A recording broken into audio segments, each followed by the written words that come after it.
കായിക ഭൂപടത്തിൽ തങ്ങളുടെ അപ്രമാദിത്വം ഒരിക്കൽ കൂടി വിളിച്ചോതിക്കൊണ്ട് ഖത്തർ ആതിഥേയത്വം വഹിച്ച 2025 ഫിഫ അറബ് കപ്പ് പ്രൗഢഗംഭീരമായി സമാപിച്ചിരിക്കുകയാണ്.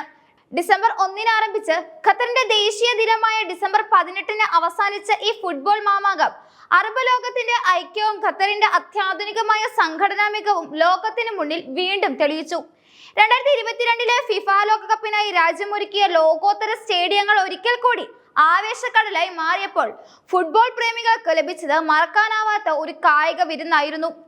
കായികമായ പോരാട്ടത്തിനപ്പുറം അറബ് രാജ്യങ്ങൾ തമ്മിലുള്ള സാംസ്കാരികമായ വിനിമയത്തിനും സൗഹൃദം പുതുക്കുന്നതിനുമുള്ള വലിയൊരു വേദിയായി ഈ ടൂർണമെന്റ് മാറി.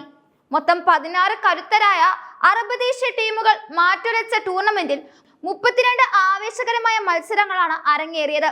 കളിക്കളത്തിൽ പിറന്ന 77 ഗോളുകൾ ഓരോ മത്സരത്തിന്റെയും വീറും വാശിയും വെളിപ്പെടുത്തുന്നതായിരുന്നു. സ്റ്റേഡിയത്തിലെ ഗാലറികളെ ഇളക്കി മറിച്ചുകൊണ്ട് 12 ലക്ഷത്തിലധികം കാണികളാണ് ഇത്തവണ നേരിട്ടെത്തി മത്സരങ്ങൾ ആസ്വദിച്ചത്.